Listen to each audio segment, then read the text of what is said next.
of critical illness, polyneuropathy and myopathy, where you lose significant amount of your muscle mass, and that could as well be a contributing factor. So it is not one point or one condition which can explain why he did not wake up. It could be a contribution of multiple things. Now it's very difficult to quantify which factor has contributed how much. However, we know that it could be a combination of multiple things. So we try to see if we can adjust and correct each and every of these parameters. So the key takeaways, when we talk about consciousness, or when we talk about the impact of toxins on the brain and the mind of a critically ill patient, we need to identify that in the intensive care unit, the brain is a very, very vulnerable organ. Not only from the perspective of the changes that happen because of the primary disease itself, but also because of the multiple interventions that we do as clinicians. Both these can have an independent impact on your brain function. There are a lot of changes which happen at the physiological level, and many a times having a perfect diagnosis or quantifying the quantum of impact on the brain is very, very difficult, and the treatment is predominantly supportive apart from trying to rectify those correctable problems. Thank you very much.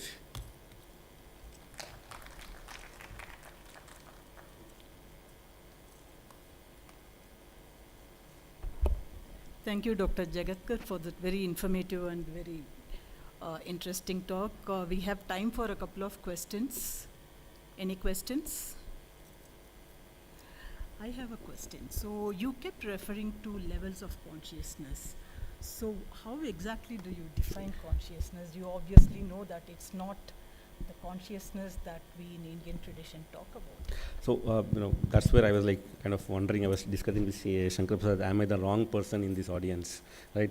Because the way consciousness is being described in this conference is very, very different from the way I describe consciousness in my ICU. I am just looking at simple things, whether my patient is conscious, whether the patient is able to understand what I am saying, whether the patient is responding to what I am saying, whether the patient is able to do simple tasks that that we want to do. And that is how families relate to consciousness, right? I am not sure if any family would agree or would be happy if, as a treating doctor, I would say that the patient is conversing with an external world, right? For them, the simple thing would be when they go and see the patient, whether he is able to listen to them, talk to them, respond to them. So we have certain scoring systems like the GCS score, 4 score, so where we document each component with respect to the eye opening, with respect to whether he is able to understand our commands, whether he is able to with respect to whether he is able to move his hands and legs. So based on that scoring, we have a grading. And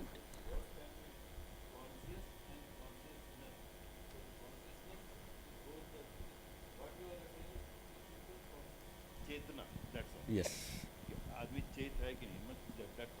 So we can use this. It has been.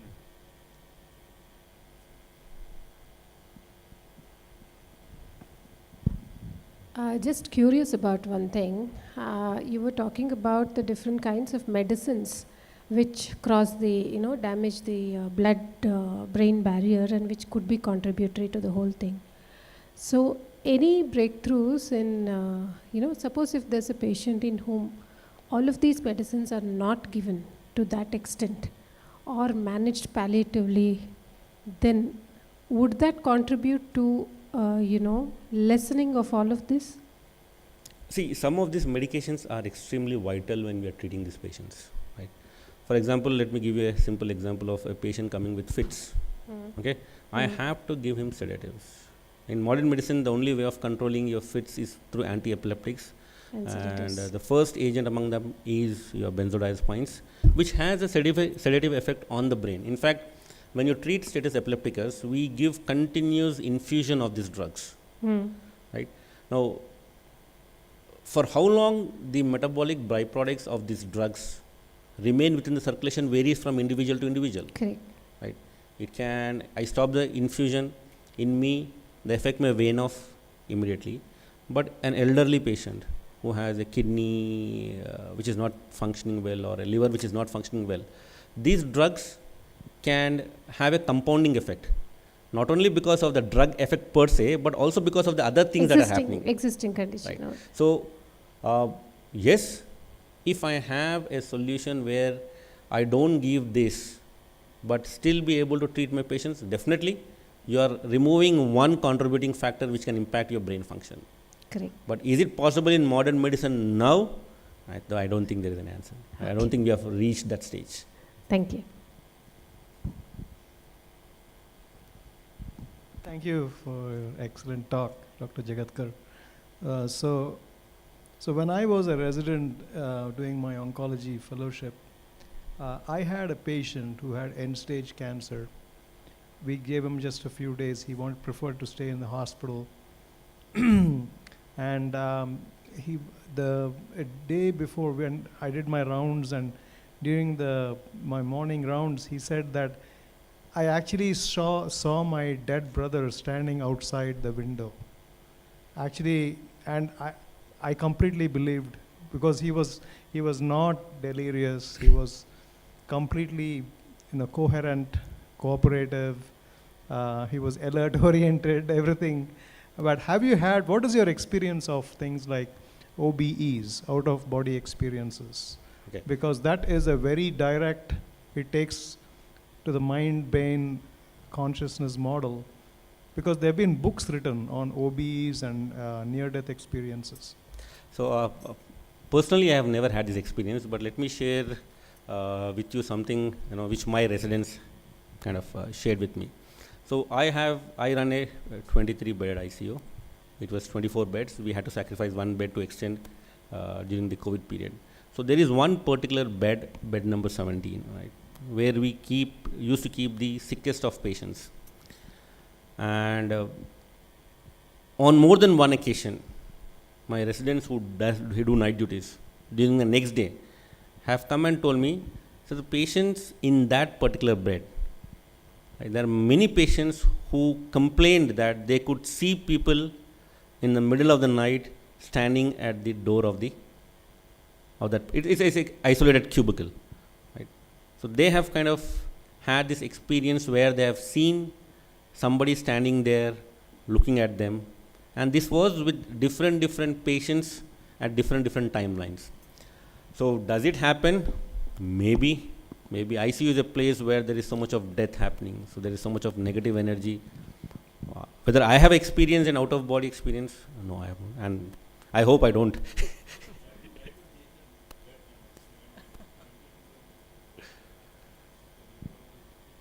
I'll try to do that, sir. But then again, I have to change the entire sequence of the numbering.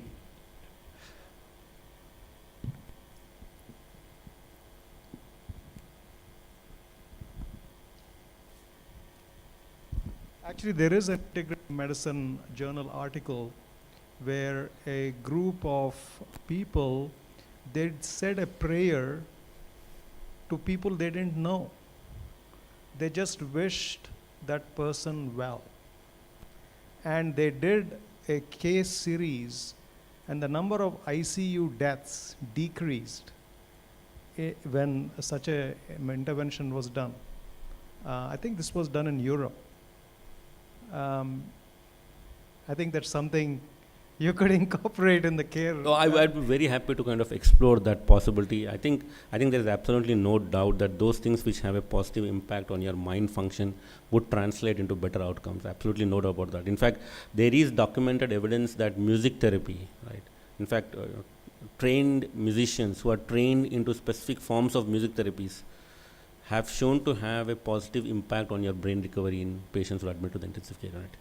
So I'm sure that these things, there is a scope.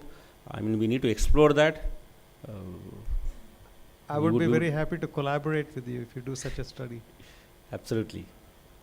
I think there's a very interesting paper which has come on use of mantras in ICUs. So this is being done by a surgeon in Ram Manohar Lohia Hospital. It's a ICMR funded project, and the results are very, very interesting, something that can be explored. And I also want to make a very quick comment on this. what you said, that right now there is no technique as such to look into whether the patient is going to respond or not. Probably fMRI is something that could be, because there is a resting state fMRI, then you can also have a auditory stimulation, and which, if that part of the brain is active, then you get to see the signals. So that may be coming up in a big way.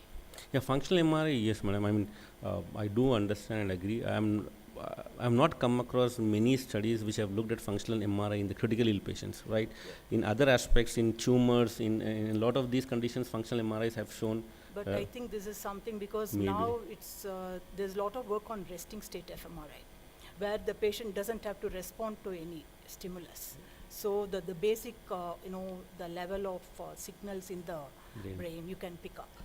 So I think that may be coming up in a big, maybe, surgeons like you all should kind of explore, the request should come from your end, then the Hopefully, scientists madam. will do the work. But Ma'am, thank you so much for this wonderful talk, and we would like to felicitate you. Thank you so much, and thank the organizing team, Dr. Shankar Prasad, madam, for making me a part of this wonderful experience. I mean, it's a very, very different kind of experience from the routine medical conferences that we have. Thank you very much.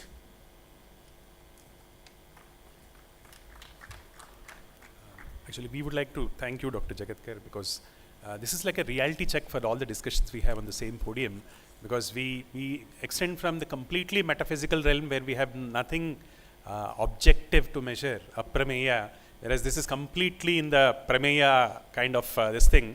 So we need to balance these two realms if Bharat has to emerge as a Vishwaguru. We just can't be theoretical guys without managing the practical problem of what consciousness is going through on a day-to-day basis, and that sets the tone for the next two talks as well as to how traditionally toxins were managed in this country across millenniums. So thank you very much to give us that reality vision, Dr. Ghanshyam. We really appreciate your talk.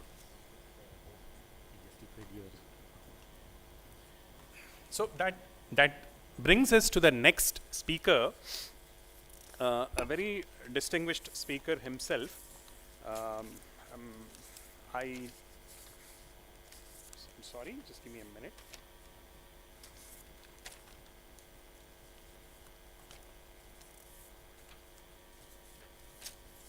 So the next talk is by Dr. Vaidya Brahmadattan.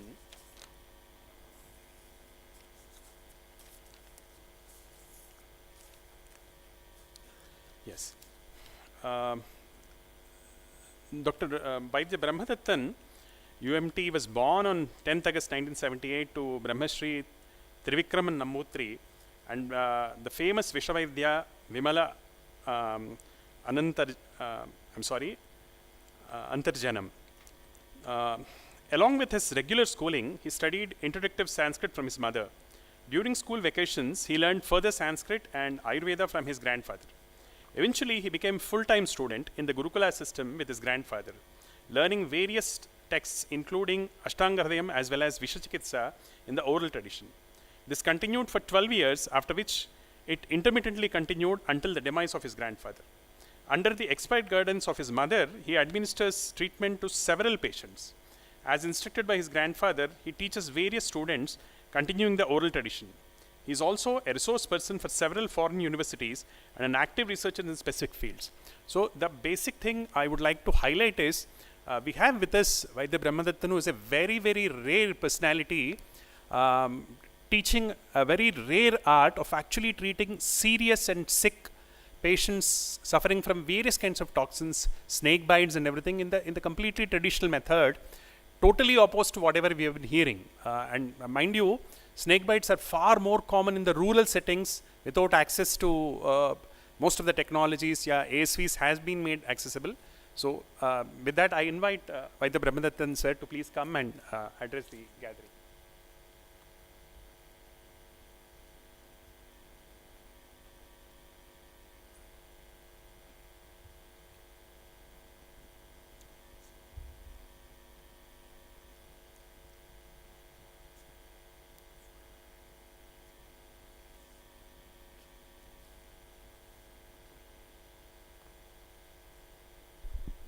Thank you. Thank you.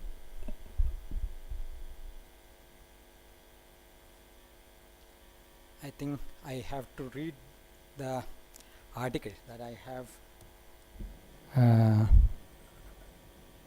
planned for this only purpose. Okay, so please forgive me if there is any mistakes, because my vision is not so great. Okay, so there exists a subtle limb of knowledge that cuts across all living species, from humans to the smallest insects.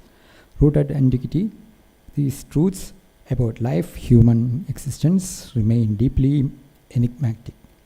Yet uncovering them offers the ultimate foundational realization of reality, making this pursuit one of the most vital intellectual endeavors. To decode this mystery, analyzing transitory phase of dying might offer our best clues. This is precisely where the timeless debate surrounding life, Jivan, and consciousness becomes profoundly relevant. When a person is alive, it is incredibly difficult to determine whether their consciousness and vital impulses transcend the physical form or are merely byproduct of biology. The Majan view, one school of thought argues that life consciousness emerges as a feedback of loop of bodily functions, which subsequently takes control of the physical system.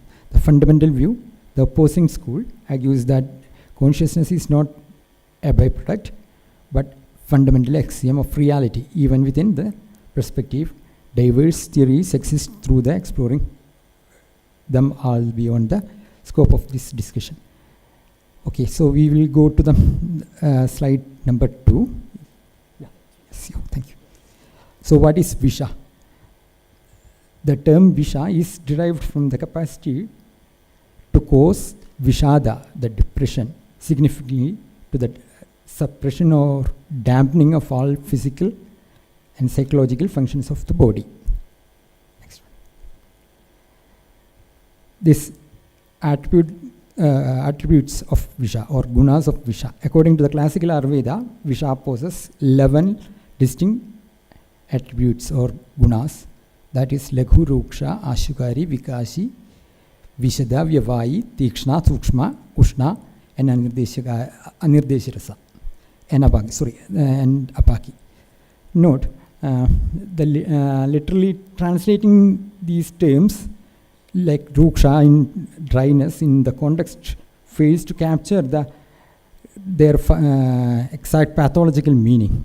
Rather than these attributes must be understood through the functional dynamics within the living system.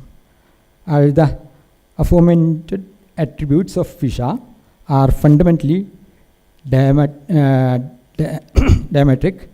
to the attributes of Ojas, the vital essence of the life, immunity, or the fitness, whatever. Due to that, because these words are, I know these words are very difficult to translate into other simple language, so I have to use these technical words like Ojas, Dosha, and Dushas. Sorry for making me these difficult things for you, but still we have to go. Due to this absolute opposition of Visha exhibits an extreme affinity for Ojas. It rapidly depletes body's Ojas, targets the Hridaya, the seat of consciousness. Here the Hridaya is the seat of consciousness, not the heart or the or that organ heart, and destroys it. The destruction of Ojas directly accumulates in the destruction of the body, leading to swiftly to death or catastrophic systemic failure. In summary, Visha can be conceptualized as substance or force that bodily cannot metabolize or transform, which rapidly ravages biological integrity, diffused through the organism via active or passive pathways and offer absolute zero favorable elements in the sustained body form. Next slide. Internal and external vishas are there. Viewed through this lens, visha is not strictly restricted to the exogenous toxins. The text of Shanga Sangraha notes that extreme dearrangements in the internal and metabolic processes arising from the highly vitiated ahara diet, doshas, dushyas, tissues and substances, or doshas. We have to use that word dosha and dusha, that's the best way. Can trigger toxic effects that acts identically as exogenous poisons. However, because of the vast majority of the such toxic poisons originate outside of the body, classical toxicology generally classifies as them under bahya hetuva, exogenous etiology. Ayurveda broadly broadly classifies poison to sthavara, jangama, and gara. Sthavara means which toxin or poisonous things originated from trees, plants, minerals, etc. Jangama is venoms or poisons originated from the living creatures. Gara is the chemically or artificially compounded toxins manufactured which include the deliberate art of poisoning. So next slide. Yeah. The law of reciprocal antagonism. An invaluable clinical theory in Ayurveda toxicology concerns the inherent opposite dynamics of sthavara and jangama poisons. In the critical terminal stages of poisoning, this concept becomes highly useful. Sthavara and jangama poisons possess two intrinsic directional forces, prabhavas, urdhaga and adhoga. Urdhaga means upward and adhoga is downward moving force. These opposing directional vectors act intrinsic specific properties. Consequently, Ayurvedic science posits that Jangama Visha can neutralize the potency of the sthavara and vice versa. This reciprocal destruction of toxicity potency extensively discussed in the advanced clinical practice. Note, Ayurveda pharmacology is understood through the 5 core aspects: Rasa, Virya, Vipaga, Guna and Prabhava. Classification of toxicity and the concept of Visha and Visha Sankata. Toxins can further subclassified as on the severity of the attributes. Visha possesses all the complete toxic attributes resulting in the death or fatal physical deformalities. Upavisha, which is less toxic. The Dushi Visha is the low-grade latent toxic state. This refers to poisons that has been partially neutralized by the treatment, diluted the environmental forces or the naturally deficient in its full complement of attributes. It remains hidden within the tissues for extended period, manifesting as chronic system illness. When individual constitution, deha, geographic location, desha, season, kala, and the diet align determinedly with the presence of latent toxins, a hyperacute life-threatening crisis arises known as Visha Sankata. Ultimately, Visha denotes the manifestation of a state completely incompatible with biological life. Next. The Ayurvedic approach to the management of or the Agata Tantra. In Ayurvedic toxicology, snake venom, Sarpavisha, serves as the absolute clinical prototype for the designing all toxicological treatments. Like standard disease process, a poison vitiates doshas, which subsequently corrupt the dhadus, leading to the structural blockage or the pathways of ojas and prana. This energetic physical obstruction causes the systemic death. Therefore, the core principles of antitoxic therapy, these are the words I will use. Antitoxic therapy, that's the best word I think we can use. Therapy is to protect the ojas, safeguard the pathways of the prana while simultaneously utilizing the poison and calming the aggravated doshas. The therapeutic formula specialized for this purpose is Agada. So next, I think this one. Yes. Okay, one more. Yeah. No, in other words, no poison can produce pathology in the body without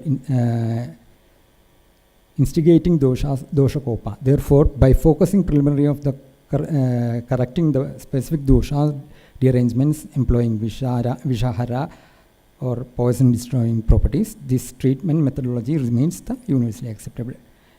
Oh, sorry. Sorry, 1 minute. Yes.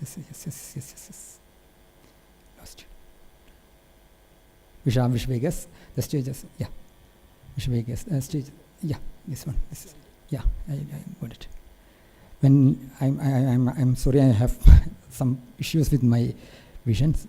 When evaluating a poison patient, a clinician must calculate the depth of toxic penetration based on the symptoms and time. The time is known as Vegantara. The progressive stages systematic poisoning are termed as Vishvegas, toxic impulses or Vegas. Ayurveda asserts that the living body is an integrated accumulation of dosha, dusha and malas. Structural or functional damage to an organ will immediately reverberate through the energetic and tissue systems, while modern medicine addresses the localized organ damage symptomatically. Ayurveda corrects the underlying dosha dusha equilibrium so that the dependent organs are naturally recover. This is the difference I think I have seen from the both medical systems. And every fight happens in the simple core issue. For instance, when managing cardiac pathology, Ayurvedic physician treats the systemic alterations through the body of doshas and through the body, thereby progressively restoring the heart itself. When a poison weights progressively moves towards the hridaya or the sthana of the ojas, corrupts the 7 dhadus, obstructing the channels and the culminating state called as moham or the deep unconsciousness. In this context, hridaya does not mean merely the anatomical heart muscle. It again designates the ultimate locus of prana and ojas. This primary energetic hub directs the vital sustain of life. So we will go to the 7 tissues. You can see 7. Okay, can we move? While various again one more. Moha and jiva transition of consciousness. The esoteric accounts in rare Kerala text, most classical texts conclude that toxicological exploitations in the 7th Vega, starting the Shukradhatu, corruption leads to the moham, instant death. However, rare specialized texts from Kerala traditions such as Prayogasamuchayam and other selected ancient vernacular manuscripts delve very deeply into the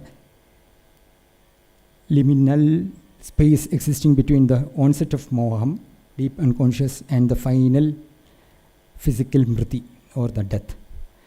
These accounts offers a poetic yet highly systematic description of the withdrawal of jivan or the consciousness, because the consciousness is the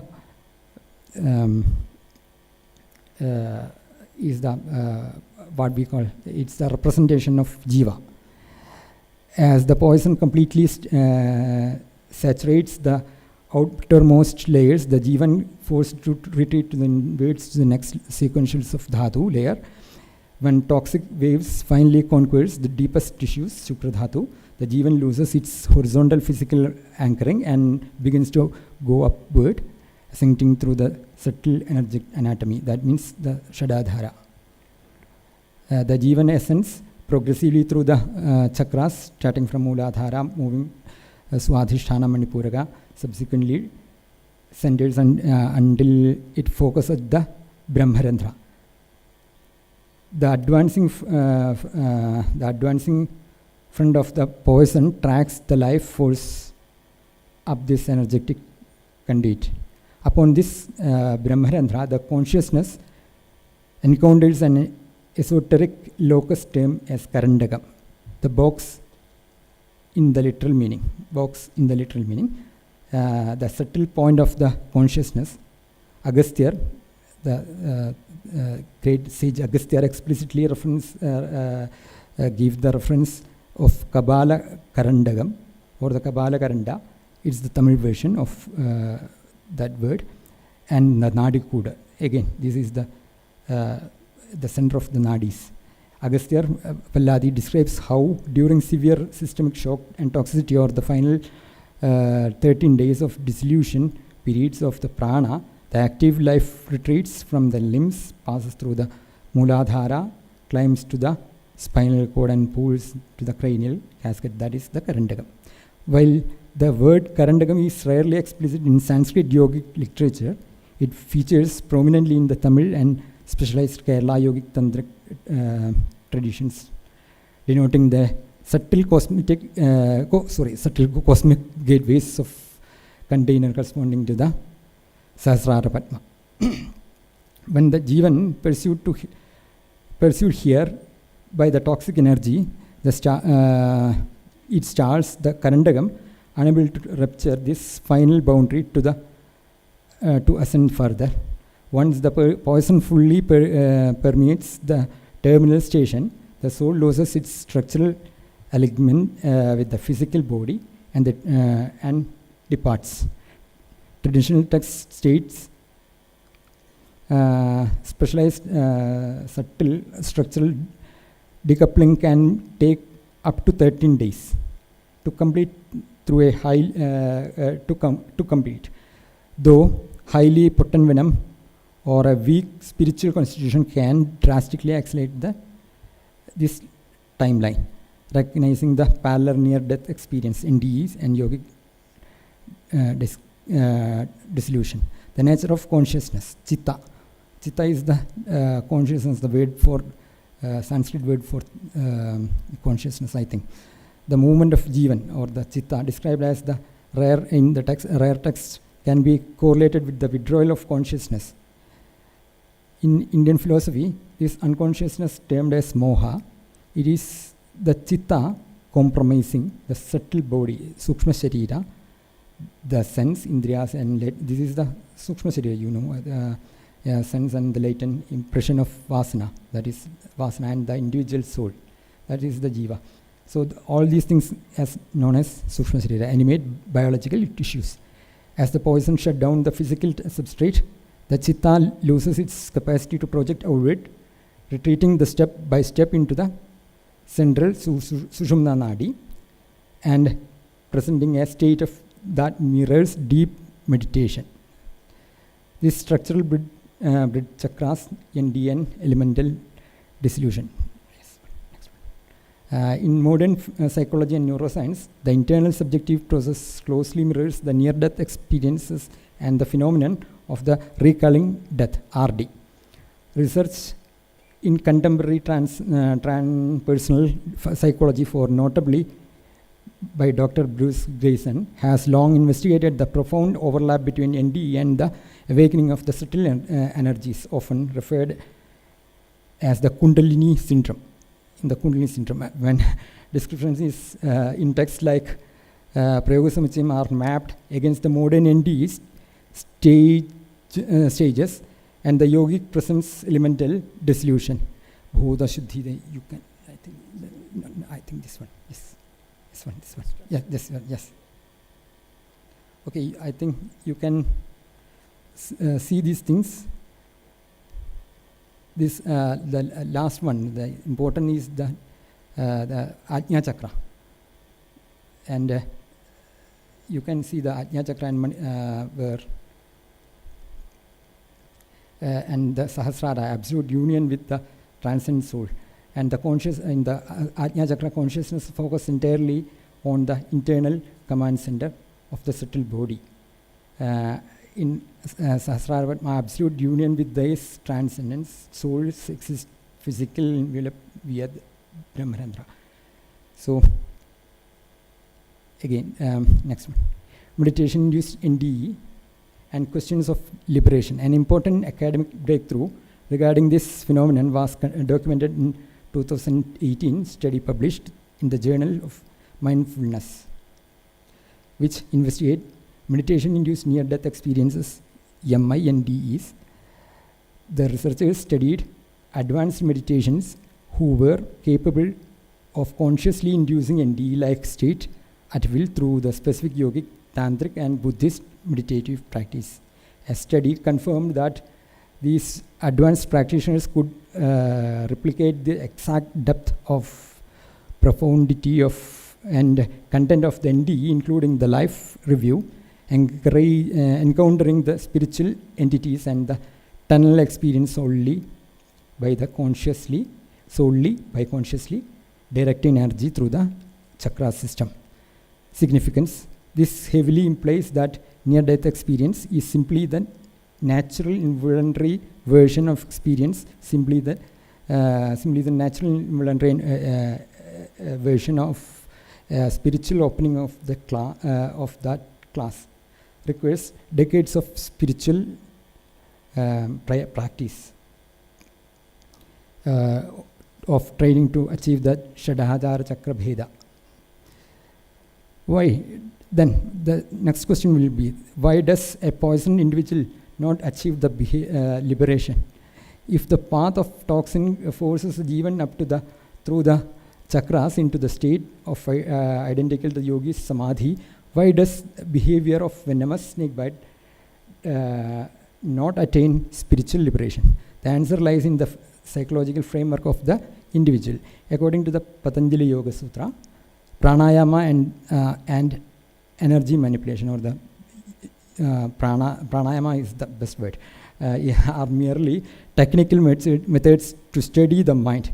True liberation requires the absolute eradication of latent subconscious desires, the vasanas, which can only be achieved by the vairagya and abhyasa.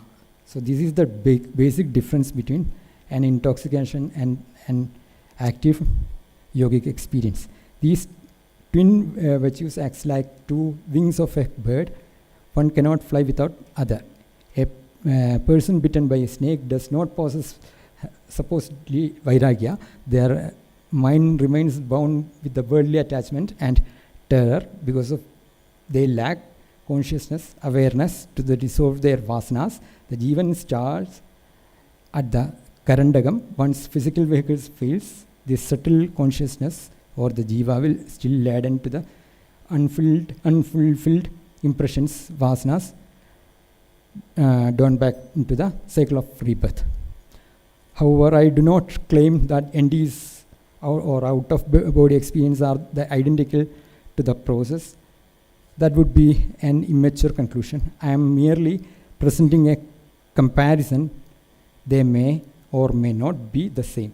I am not the person who is qualified to answer that. Nonetheless, it remains a valid subject of inquiry. A personal reflection of consciousness. Yeah. Let me try to explain this another way. Though it might be pursuing the boundaries a bit, which I have said so far, based on the text. What follows is strictly my own perspective. If there are errors in what I say next, please correct me. If you find any truth in it, I would deeply grateful if you studied and expanded upon. I have often seen the word chitta translated as consciousness. In reality, modern science does not seem to have precise, universally accepted definition of consciousness. One common definition is consciousness is the existence of subjective experience, in bracket, what is like to be something. It often feels like people use chitta or consciousness to mean either of their experience themselves or other capacity to have them. To be more precise, modern approach seems to be define consciousness as an awareness or experience of oneself and one's surroundings. However, it is more favorable view of chitta or the consciousness as the cause of awareness, since chitta possesses the function of behaving and reflecting, the chintyam. It is better to understand consciousness or chitta as the vehicle or the medium of subjective experiences rather than the ability. In other words, chitta is the fundamentally entity that makes the experience possible. Consciousness across all living beings. The only difference among the living beings, whether though evolution or otherwise, lies that degree of expression of the chitta of consciousness. If living creatures experience anything at all, it is because of their medium of chitta.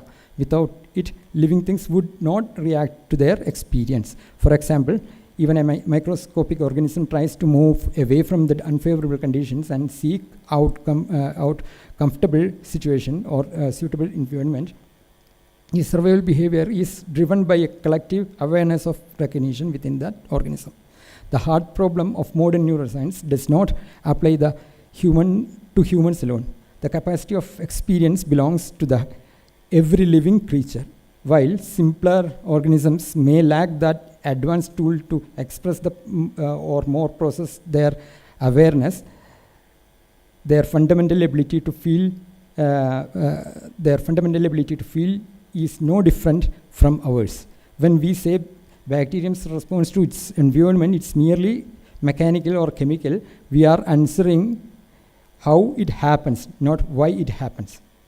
There is no doubt that creatures move away from danger because they experience it. This subtle expression of chitta, which simply becomes highly pronounced and clear in human beings. Okay.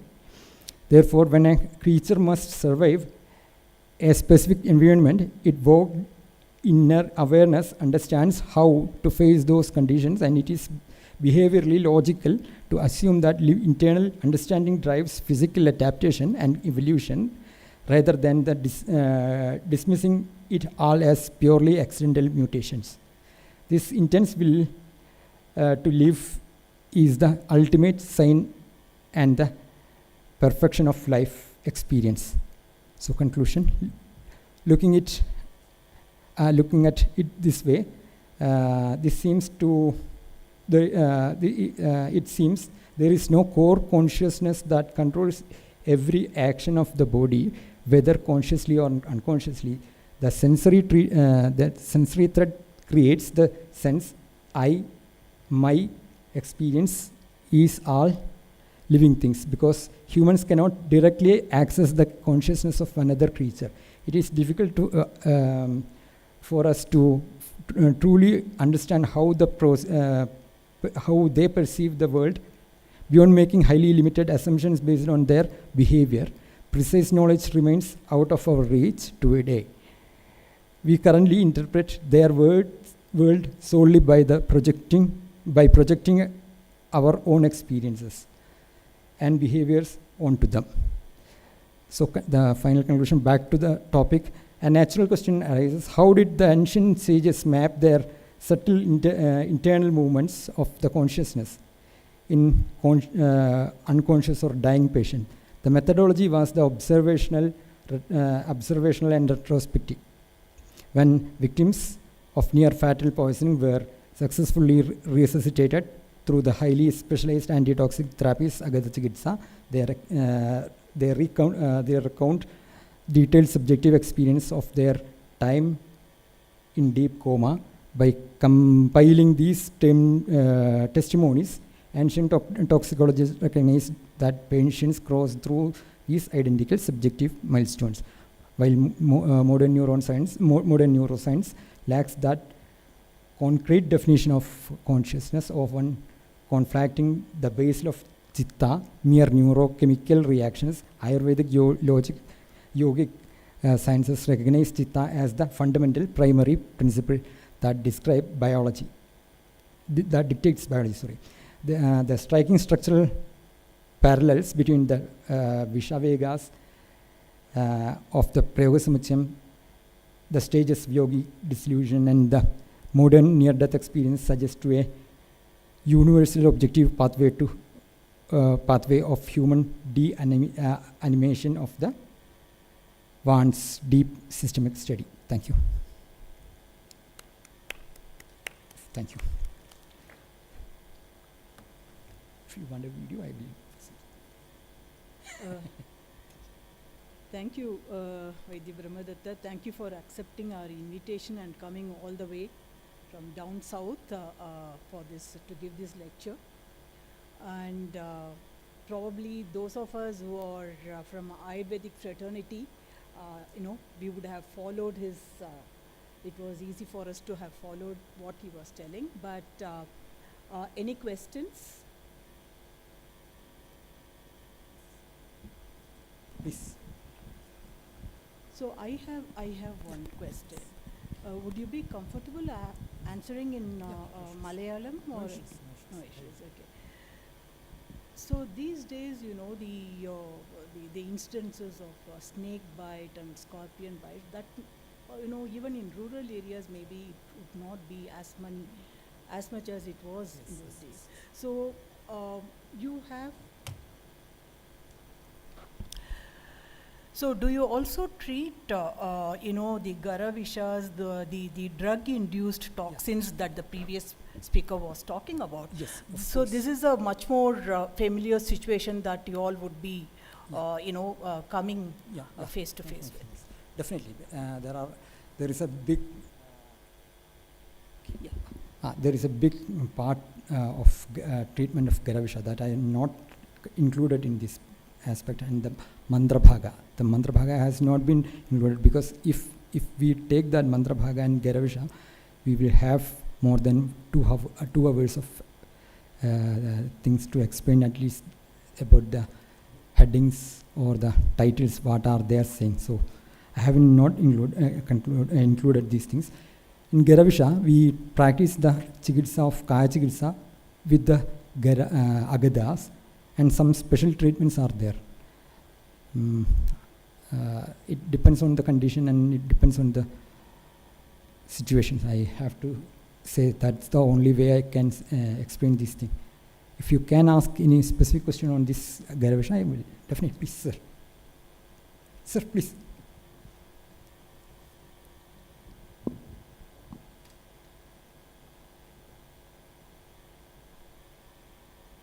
So when we kind of, you say that there is a possibility of treating drug-induced toxicity through Ayurveda, right? Yeah, sure. So most of the times when we talk about drug toxicity, we are not familiar with what are the metabolic byproducts of the drugs, whether the toxicity is coming directly from the drug or the byproducts of the metabolism of the drug.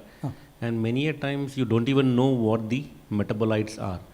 So the Ayurvedic principles would be much more generalized in addressing these issues, or will that be more specific to the kind of drug toxicity that we are talking about? This question is arise only from your perspective point, because metabolism and metabolites, how you are addressing this metabolism and metabolites is depends on the different methodology of Shastras. According to the Ayurveda, we can say the Visha has different manifestations. Again, this I told about the Urdhaga and Nadhoga. There are 10 gunas that I have told. These 10 gunas can be a byproduct of Visha. If you are not treated well, then they can scatter all the body and they will stay in the body and they will make problems. When we say the gunas, that doesn't mean that gunas will exist as it is. The mass or the dravya which carries these gunas will remain in the body. So can I expand on that? Can I complete it, madam? Let me explain, Dr. Ghanshyam. See, Ayurveda is unique in the sense that it is not looking at the particular toxin or its metabolite. It is hypothesizing that whatever be the toxin, the way the body responds is in a very limited and peculiar ways. So the body's response is what we are calling as doshas.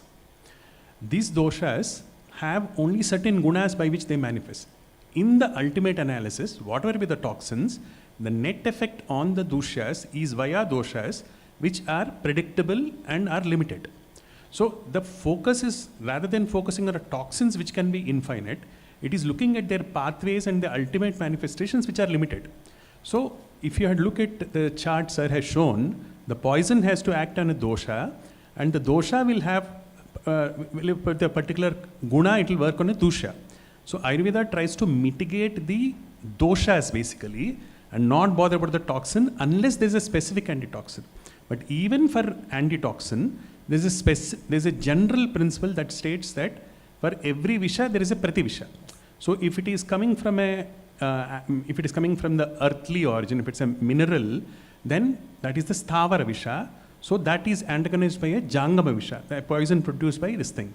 So by giving a broad framework of treatment principles, they have avoided this inconvenience of trying to look at the individual metabolisms and their metabolic byproducts. You just look at the toxin, its manifestation, manage that, and if there is necessity, you go to the point of giving a prativisha. Prativisha is the 23rd step in the 24-step order. So antidote is the last thing that somebody would think of, but there are general agadas as well. So general things that protect with the core principle sir has stated, that is protecting the protective immunity or the ojas. Ojas is not exactly the immunity. Ayurveda posits that there is a substance that protects life itself, and protecting that is the core of the treatment of agada. See, also let me add on, so if you look at these gunas, some of them are biophysical properties. For example, you take ruksha, dryness is a biophysical property. And permeation, something which permeates fast, that's also a biophysical property, right? So when you say that, Ayurveda addresses gunas, it's some of these properties that are directly addressed. So for example, there could be a visha which causes dryness, right? So the antidote for that, it also works on antidote, but not antidote to the particular metabolite, antidote to the properties.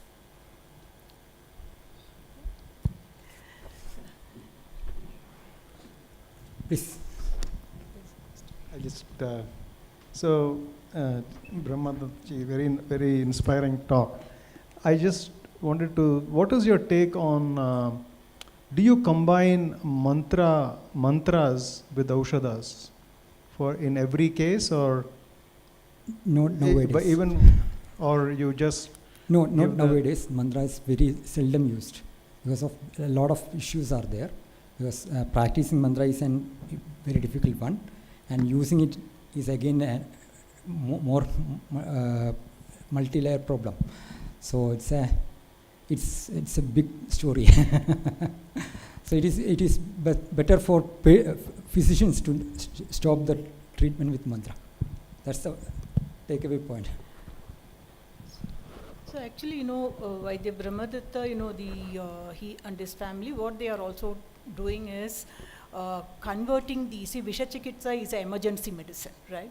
So they are converting many of the methodologies to emergency medicine, treatment in regular Ayurvedic practice. So that is my precise question. Sir, can you explain what is your experience in treating snake bites? Are you seeing serious snake bites? Yeah, sure. Cobras, krates? Yeah, and sure. what is your, do you have deaths when you treat them? I What have is your seen success? I have seen deaths. Definitely, I haven't seen deaths, but I have a lot of what do you call lot of advantages, and we have successfully treated a lot of cases. Okay, so is it possible? Then I will show one of video.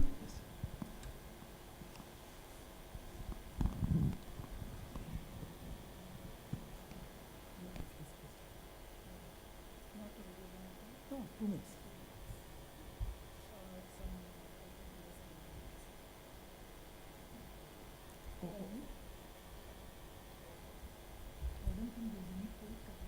Yeah, I think that's.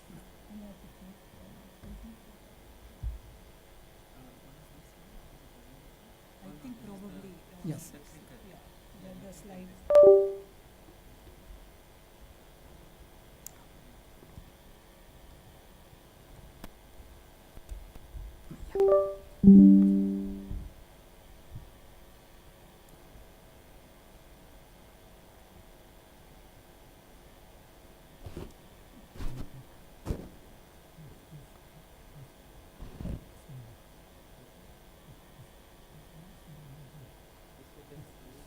Please.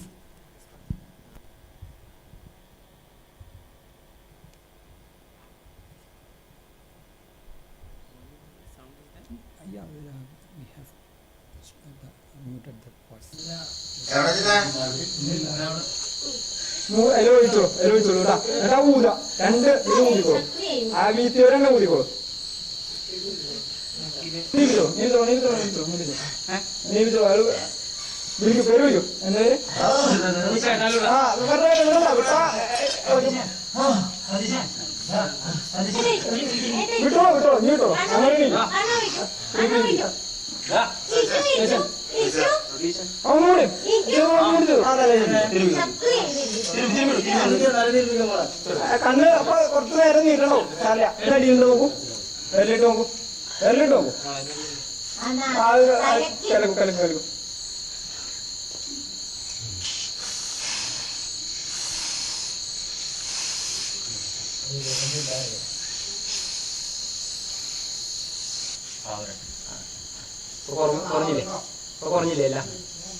This is a short video of more than 1.5 hours of treatment.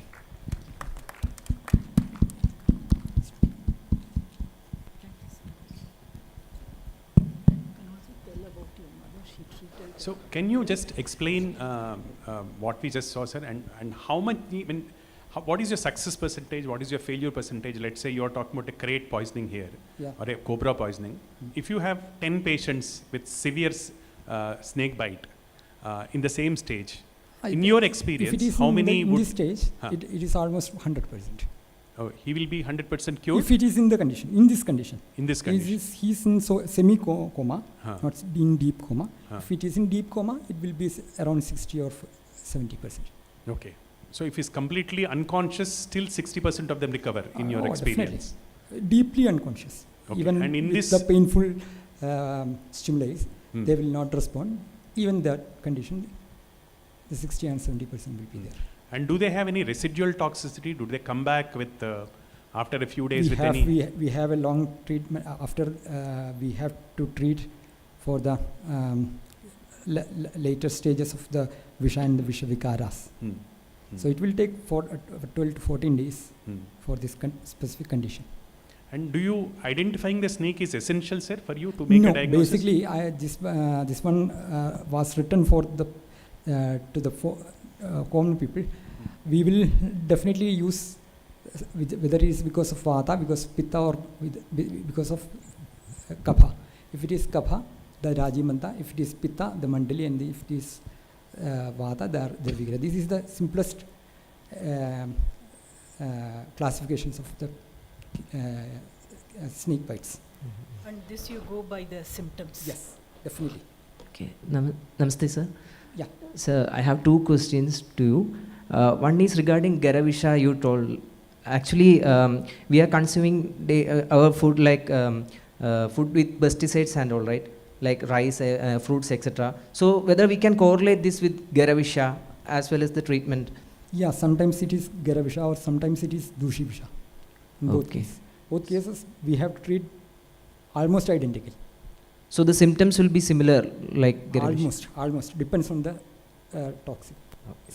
Sir, one more question is, as I heard like some patients were being rejected by the doctors from modern doctors and being considered as dead, but while coming to your treatment center, they were being relieved.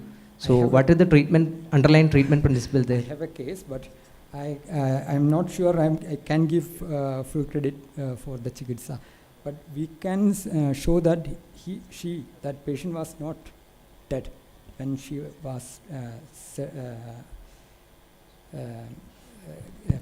as what we call as told that she is dead. She is not dead at that time. So the OJS was being in condition. We have some Karuprayo. There are a lot of treatments that we haven't mentioned yet. Very rare treatments are there. It is very difficult to treat and to prepare the medicine and to use these things. Nowadays, it's becoming more and more difficult. Thank you, sir. Namaste. Okay. Just one question. Off.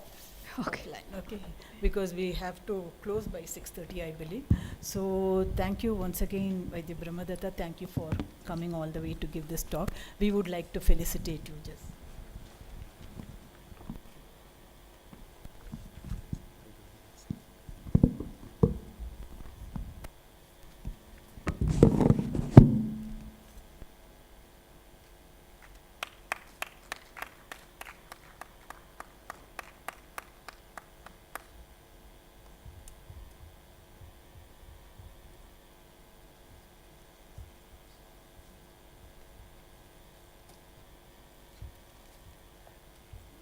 Is this yours? Yeah, thank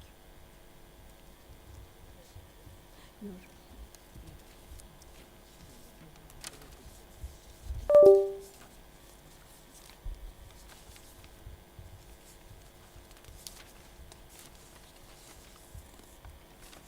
So that brings us to our next topic, also in the same this thing. So that's by Dr. Aravind. So Dr. Aravind is an assistant. Dr. Aravind S is an assistant professor at Vaijaratnam Ayurvedic College, Ullur, Thrissur, Kerala, and he's done his BAMS education from Vishnu Ayurvedic College, Shoranur, his MD from BPSV Ayurvedic College, Kottakkal, and PhD from DNB University, Punjab. Sir has a total teaching experience of 11 years as an assistant professor in Ayurvedic College, Coimbatore. He has research experience as a co-investigator in CCRS projects on psoriasis, and he has guide of students in CCRS Spark project. Sir has a clinical experience of 15 years. He's got training experience. He has many publications like Visha Chikitsalye Chila Anubhuta Yogangal. He's got 10 peer-reviewed scientific journal publications, and he has attended scientific sessions in various capacities as chairperson, resource person, presenter, and organizer, and has various other skills like training in traditional Ayurvedic snakebite management from eminent practitioners like Maheshwaran Nambudripad, Sri Vimala Antarjanam, and Sri Manmathan Vaidyar, etc. So training in snakebite management, Ayurvedic traditional and modern medicine from Papanasir Vishachikitsa Kendram, Kannur, and Little Flower Hospital and Research Center, Angamalai, respectively. So I request Dr. Aravind to please come and give his presentation on mind-toxin interface insights from Ayurveda.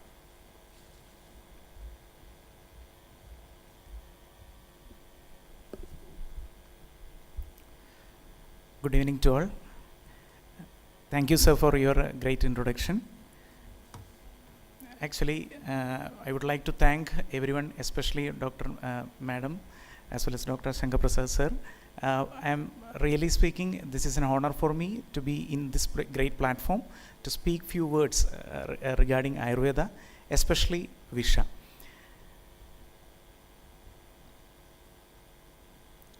Om Sri Guru Pyo Namah.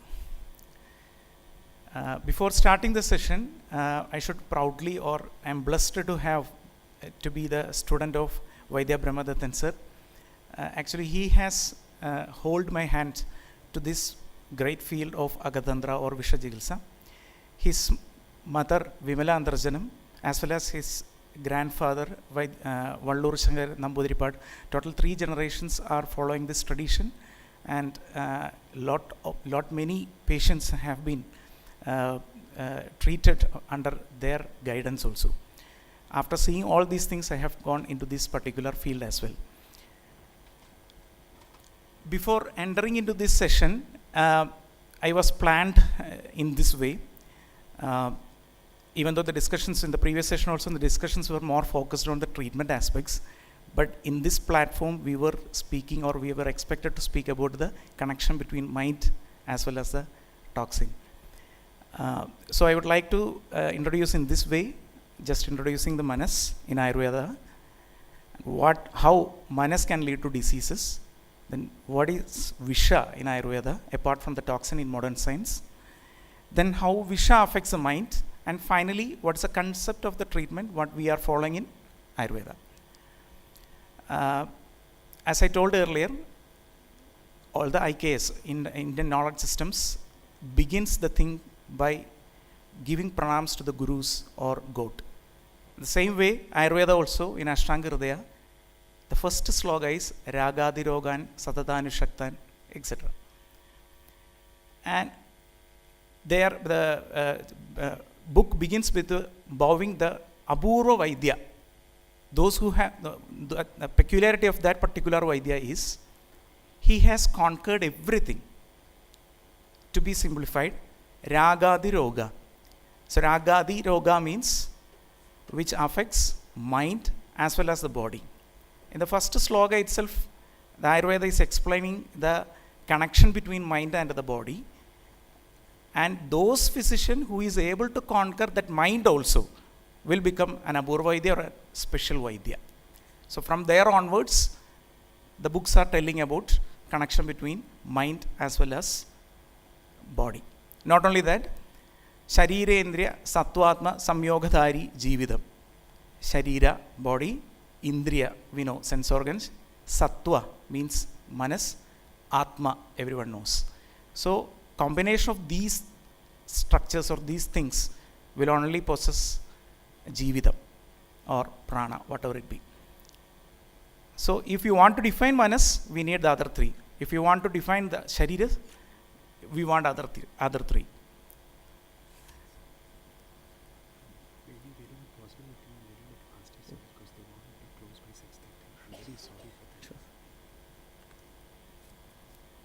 So I'm just trying to, actually speaking, the content which I want to talk was already explained by Brahmadattan sir as well as part of the discussion. So I'm just going through the concepts or the slides what I have prepared.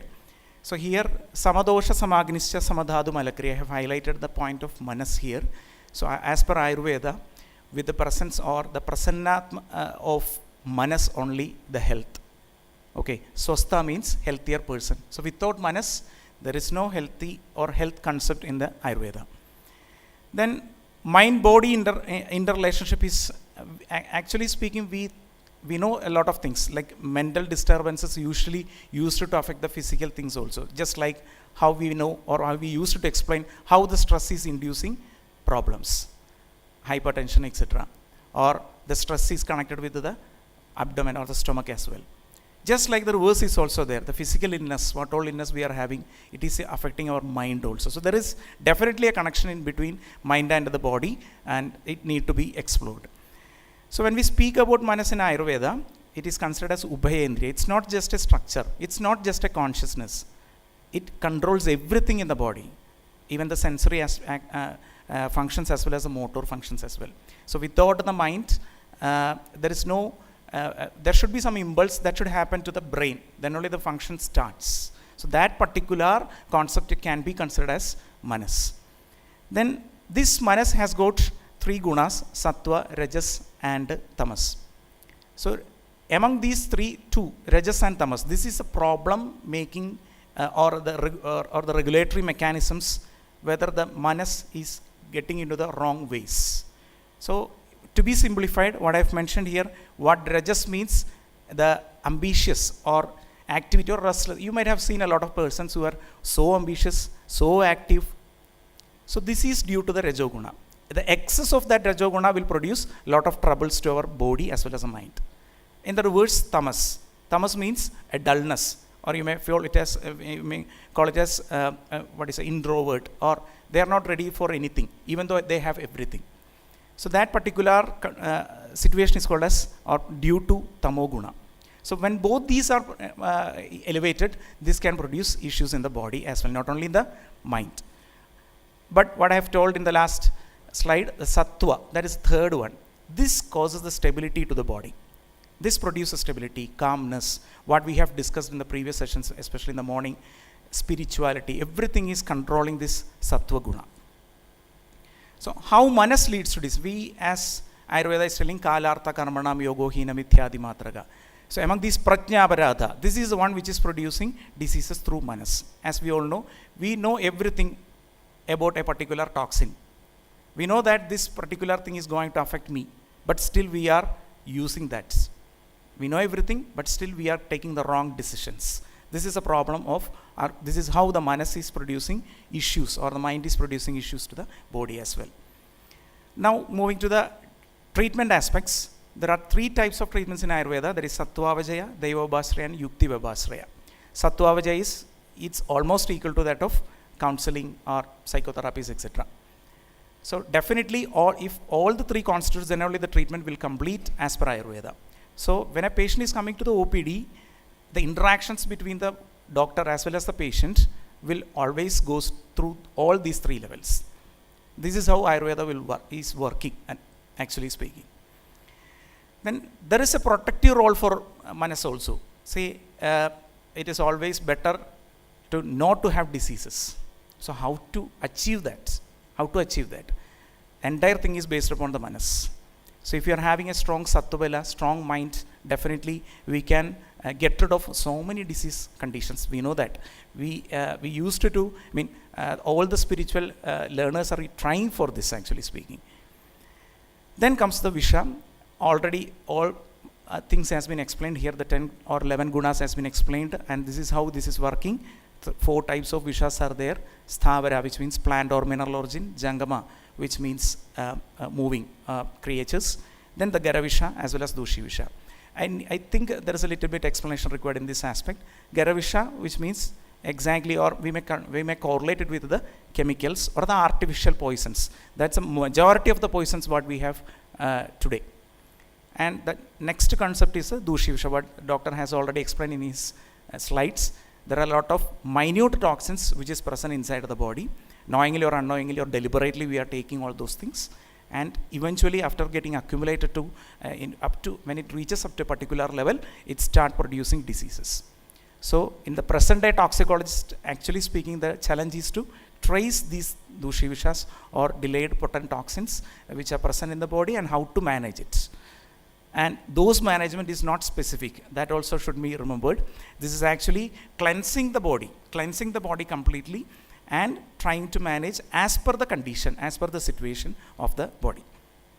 Now, when we move to the mythological origin of Visha, see, when we may interpret like Visha is always going to affect the body parts, whether it is liver, kidney, or whatever it be.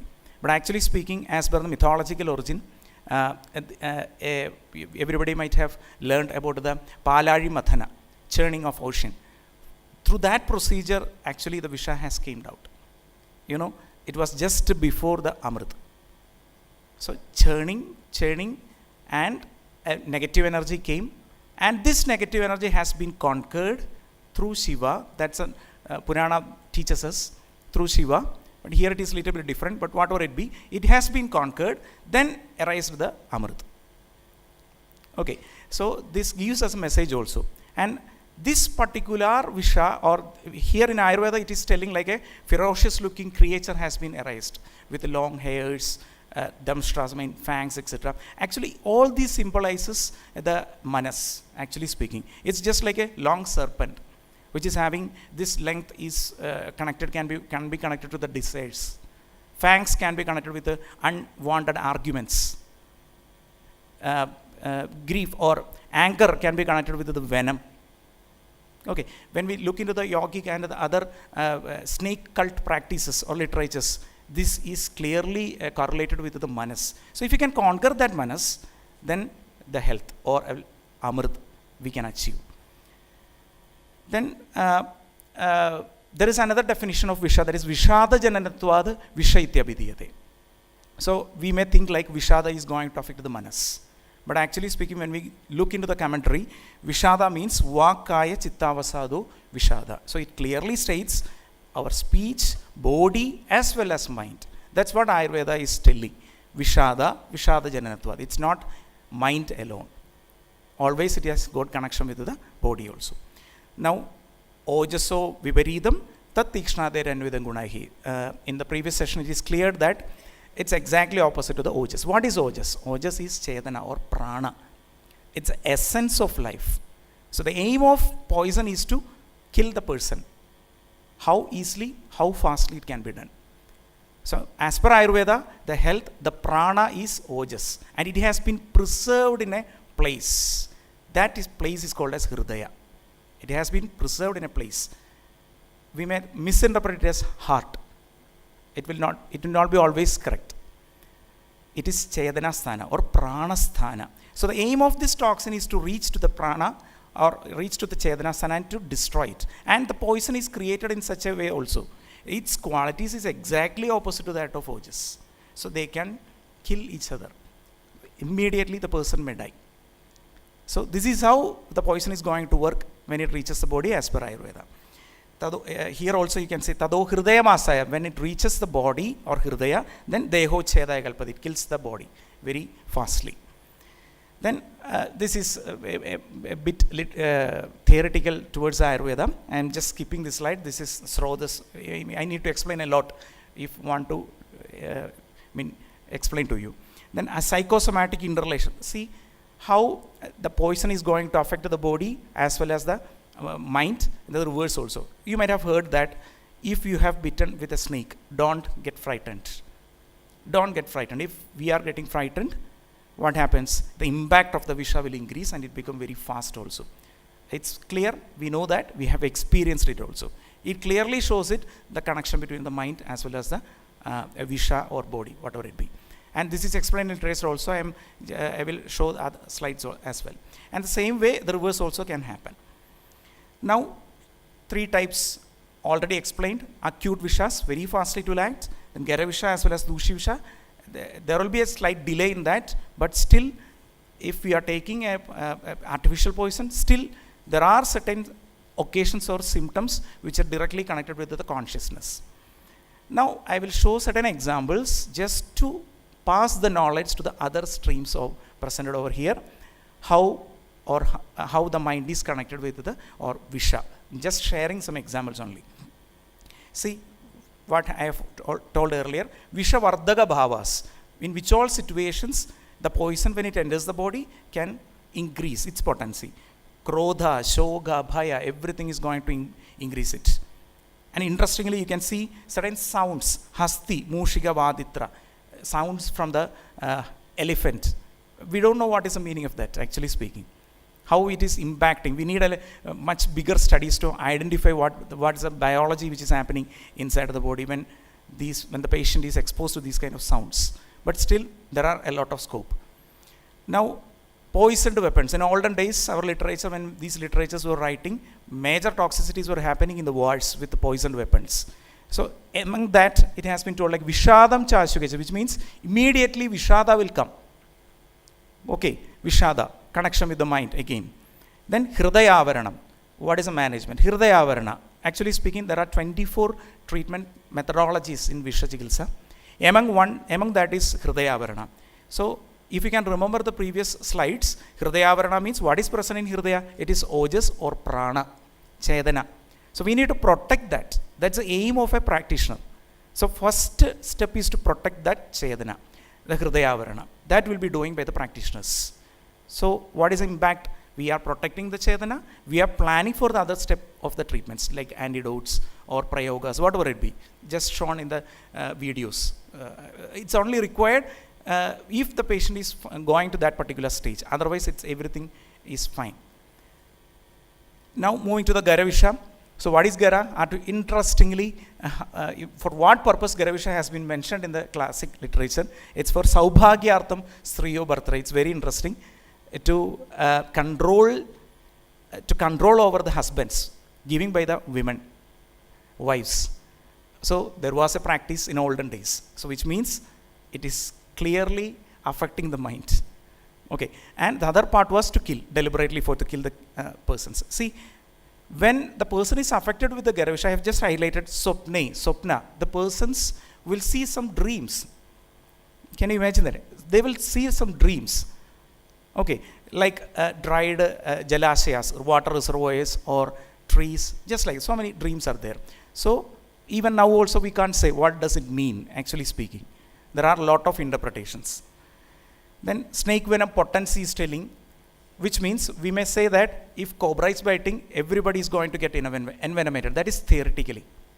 But actually speaking, practically we have seen a lot of dry bites also. Even it is a cobra, there are dry bites happening. How? So there are certain reasons behind a snake is biting. That's what Ayurveda is telling. See, aharartham, bhayad. So due to the fear, the snake is biting.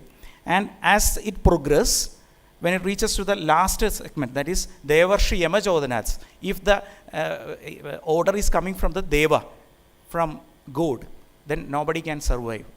That's a potency, or the flow of the potency it is telling as per Ayurveda.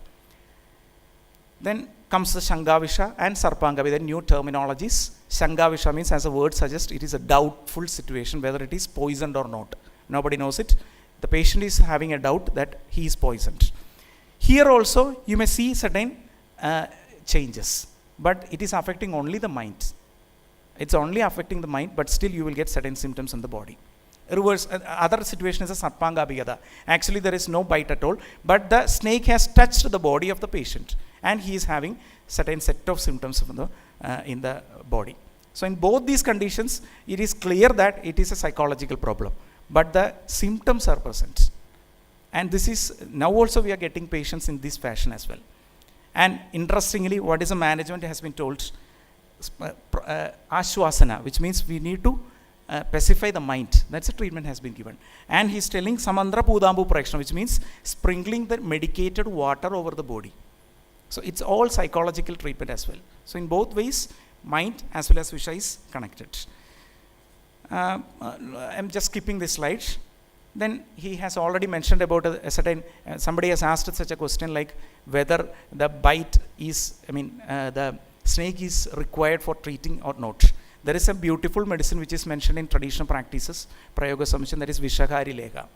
If you can give this particular medicine, as per the venom which is present inside of the body, the person will give different set of taste perceptions. Say for example, if Vada Pradhana is there, then Kadurasa, pungent taste will be coming. If it is Russell Swiper like snakes are biting, then Amla Rasa, sour taste will be telling by the patient.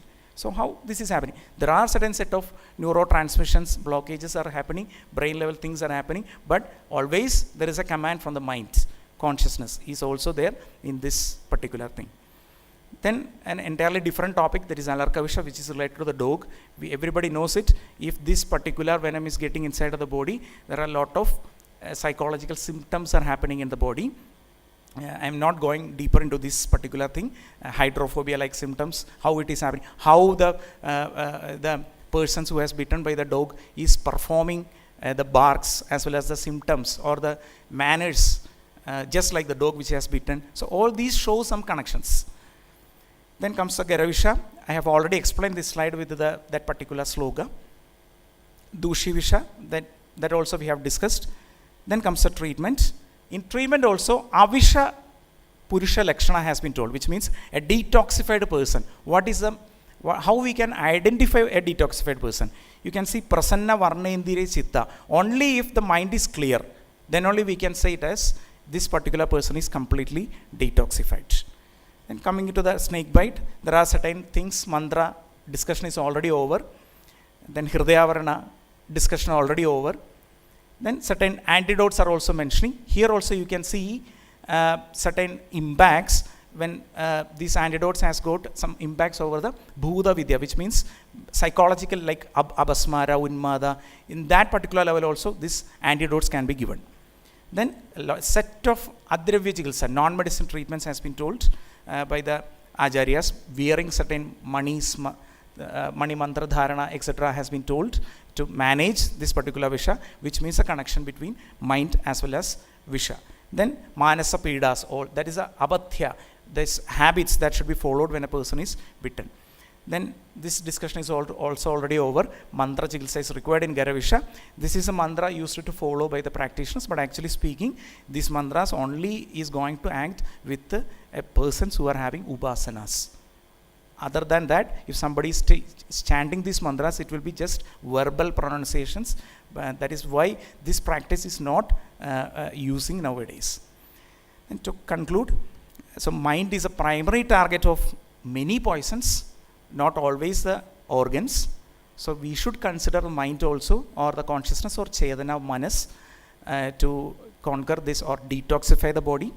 And it's not physical alone. Behavioral issues are there, psychological issues are there. So even low dose chronic exposure can also produce long term, and that is what is showing in the Garavisha as well as Dushivisha. immediately there will not be much effect, but in later stage there are depressions or different types of psychological impacts used to come. So as per the modern science, we may call it as a neurochemical disruptors, but it is correct, it's not wrong. But beyond that, something is happening in the body also. So I mean, other stream must be involved in these kind of discussions as well. Then only we can come out with a good conclusion or some lights into these areas as well. So with this, I would like to conclude my session, and thank you once again for inviting me in this proud event. Thank you. Thank you so much, Dr. Aravind. But just because we are running short of time, I would suggest that the interaction would happen below the podium. I would request Madam to present honor Dr. Aravind. We are very sorry that we are having to rush through this session. But I would suggest everyone to interact with Dr. Aravind and Vaidya Brahmadattan to really understand this very rare art of Agata Tantra in its greater detail.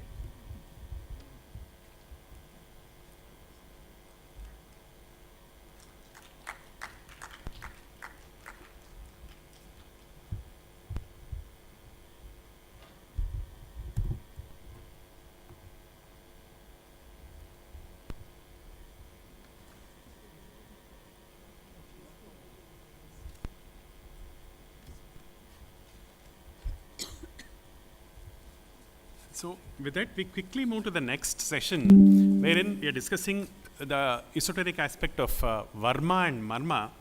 So to discuss with us, we have Professor Dr. N. Shanmugam, who is the founder and chief of Vedasakti. He is a founder and chief Vedasakti expert, Tirumular Vedasakti Academy, Coimbatore, Tamil Nadu. So Sir has been practicing and teaching Vedasakti science for the last 30 years since 1990. He has done research on more than 150 manuscripts related to Vedasakti science, has trained more than 5,000 Ayush doctors and 250 allopathy doctors in Vedasakti medical sciences. I request Professor Dr. N. Shanmugam to please come and address the audience.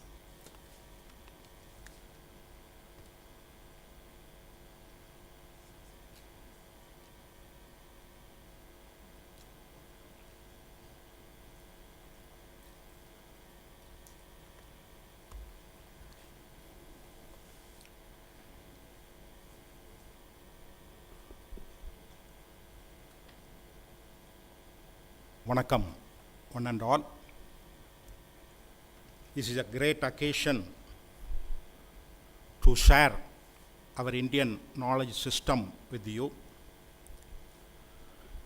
Definitely, you will going to learn exactly one terminology that is called as Vedasati. The Vedasati is not found in any language. Only one language preserve that terminology, that is Tamil language. What is the meaning of Vedasati? In those days, in ancient days, the aristocrat people only enjoy this Vedasati Marutvam. Since 2003, the Arts Research Institute, which run in Coimbatore, the institute run more than 23 centers all over India. All the centers run by or overseas by or governed by qualified doctors, allopathic doctors or Siddha doctors or Ayurveda doctors. All these 23 centers since 2003 to it practicing and teaching these techniques. Vedasati Marutvam is one of the ancient indigenous Indian medical systems. What is the meaning of Vedasati? Vedasati is the first and foremost cosmic energy. Though it is eternal nature, it is a state of constant transformation. Next. The Vedasati term, the technical term, is being used. Sage Tirumula, who wrote a Tirumandram, a vast text. The Tirumandram written by Tirumula and Patanjali are believed to contemporary Siddhas or saints. Next one. Another one term is a Vedi. Vedi is the abbreviations of Vedasati. The first letter and the last letter brings that Vedi. In Tamil language, Vedi means undergoes transformation. Always transformation. Energy always transform. Next one. The location of which Vedi energy resides function in the body, that is called as Vedi point. It's a different names. Next. According to Siddha system, the Siddha Varmam is 108 energy points. The Ayurveda Marma mention 107. But here, the Tirumandaram, the Saint Tirumula, who mentioned 1 crore, more than 1 crore Vedi points in our human body. The Vilvisai Ulsutram, which belongs to 12th century manuscripts. Now we have modern science describe about the motor energy and the sensory pathway. That also described in this text. This text mentioned 8,000 Vedi points. The Kumbhamuni Narambara, 1,500 poems, it elaborately describe about the neuroscience, which text mentioned 251 Vedi points. Next one. In our institute, we approximately collect 2,000 Vedi points with a special reference. In our institute, we are using that points for treatment purpose. Next one. Detailed study of each Vedi point. Vedi point is the surface anatomy we must know, then the internal physical anatomy and the internal subtle anatomy. This is a special subject. And functional anatomy, pathology, trauma management, the avadi nilai, within time bound you have to treat the patient. The padikkanakku, how much pressure you have to give on a particular point. The Matre Kanaki is the pressure value also, another one value also. The Padikanaki is the width of the energy. The Matre Kanaki is the pressure of the energy. The Konanila is the angular connections. The Kaibaham and Saibaham is which finger you have to fix on the particular point and what are the manipulation you need. According to the patient's condition, you have to change the application, that is Kaibaham and Saibaham. Kai means fingers, Sai means manipulation.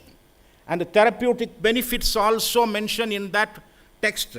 And physiotherapy also mentioned in the text. In the text may be written in the before 10th century. Even though the text mentioned the physiotherapy also and the lifestyle management also prescribed in that text. Next one. The Varmam and Marmam are the same. The language may be differ. Both are the energy settled in one particular point. The spinning energy is called as Varmam or Marmam. The names also given based on that. Column is the oscillating energy. The energy settled in a particular point, the energy moves on the spot in the oscillating condition. Adangal is an emergency condition, you have to touch the point. The Kolli is a Panchabhuta resides in a particular point, that is called as Kolli. Likewise, many points are mentioned in the available text. Next. Yes. The Vedasati is an integrated subject. The medical science, the tantra, that yantra is not only you write, you draw on a plates. In our body, the energy goes to in some way, that is called as yantra and mantra. Each and every mantra vibrate in our energy centers.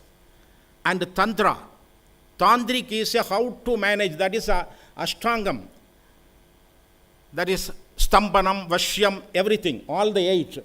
and Ashtanga Yogam. And the astronomical study also connect with this science. Based on lunar cycle, which point is activated today? Based on stars, based on solar system, everything is connected here. And Anga Shastra and Dhoni Shastra, you listen the patient's sound, then you have to decide which organ has less energy, etc. Many type of Indian knowledge system associate with this Vedasakti science. Next, the uniqueness of Vedasakti Marutvam, the Anu Udal. I learned more than 150 different titles of manuscript which describe the Vedasakti science. I have minimum working knowledge in Sanskrit also. The only one text mention the Anu Udal. For example, the Advaita people, that is the physical body, Sthula Sarira, Shukma Sarira, and the causal Sarira. Here only the Anu Udal, that atomic body, proves the uniqueness of this science. Next one. The root of the organ. Each organ has a first cell. When we are formed in our mother's womb, the first cell form, for example, related to our eye, the first cell is developing all the eye-related anatomy and nerves, all such kind of eye-related things, everything is finished. The first cell goes and settles in a surface place of our body. That is the crown of the head. Crown of the head is the root of the eye. Suppose you want to treat a patient for the eye-related, you must understand the root of the eye where. Then only you can start the root of the eye, then only you can treat. Likewise, this is the point. Next. This is another one fundamental function. Each Vedi point has its own functions. That is Udal and Urinjal, receiving the energy from some other Vedi energy center and sending the energy to some other needed body parts. This is the fundamental function of each and every Vedi point. You must understand the fundamental function of the Vedi, then only you can able to touch the point. Next. Maximum up to 8 functions some special Vedi points have. Next. Angular connection. The head related Vedi points connect within a circular form. Likewise, in our body, each and every point connect with another one point in a angular connection. That's also must. We have to know the angular connection. Next one. The Kai Baham, Sai Baham is a 12 different application you can apply on a single point. Matrai, how much pressure you have to give. Multiple, the 12 into 4, there are 48 options you can apply on a single Vedi point. This is the uniqueness of Vedasakti science. Next, the application of Anukal, Karakal, that is different. Next one, the therapeutic management, the psychological and the psychosomatic disorders management we treated in our treatment centers with the assistance of allopathic doctor, Siddha doctor, Ayurvedic doctor, all the fields of doctors sit in one umbrella.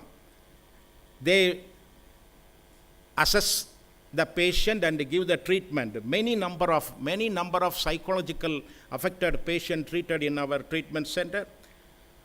Normally the patient goes weekly or monthly twice to hospital and admitted under a psychiatrist doctor. Now after getting this kind of treatment, now 3 months only the patient visited to his or her hospital and meet her allopathic doctor. Then the trauma management, not only that, dyslexia, many number of dyslexia patients also treated by this treatment.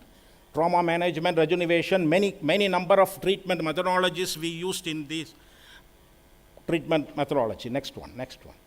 The handle with caution. The varmam and marmam, you be very careful. The manipulation of varmam and marma energy causes harm. to the physical body and mind. Next. This is the evidence. In Tamil, Varmam Saktikki Haniyakum. Hani, you know, the Hindi people or Sanskrit people understand Hani. Udal Porul Tolil. If you give a wrong application on the Varma point or Marma point, which gives damage to the body organ and body functions. Next. Lot of evidences are there. Then the matra is very important. You have to fix the pressure. Then only you can give a safe treatment for the people. Next. Many number of manuscripts even today available. Based on the manuscript record, we are not only the manuscript only. I met more than 75 masters and learned the practical experience also. The practical experience along with the manuscript evidence, we treat many patients. Next. Yes, now we come to the mental health. Veda Shakti science has studied, everything is mentioned. That is why my research, it is a pneumoneurofunction. Pneumoneurofunction is managed by our Veda Shakti treatment. Next. Veda Shakti Marutvam corrects the physiology through the vayus, that is functional air, by stimulating the Vedi point. Next. Now we yes. The brain governs the activities of our body through the manipulation, exact manipulation of Vedi point. The brain can be stimulated, reverse function. Vedi point can connect with the Manomaya Kosha. What is the Manomaya Kosha? Doctors already presented a paper. Doctors mentioned the Manomaya Kosha is 5 sensory organs, 5 functional organs, and Andakaranas, Manas, Siddha, Buddhi, Ahankara, and Gunas, 3 Gunas, Rajas, Tamas, Sattva, Guna. All the 17s connect with Manomaya Kosha. The proper manipulation of Vedi point correct both conscious and unconscious mind. Next one. This is connect with Tantra. The Samana, Prana, Utana, Abana and Vyana, all the 5 fundamental Vayus. The Vayus connect with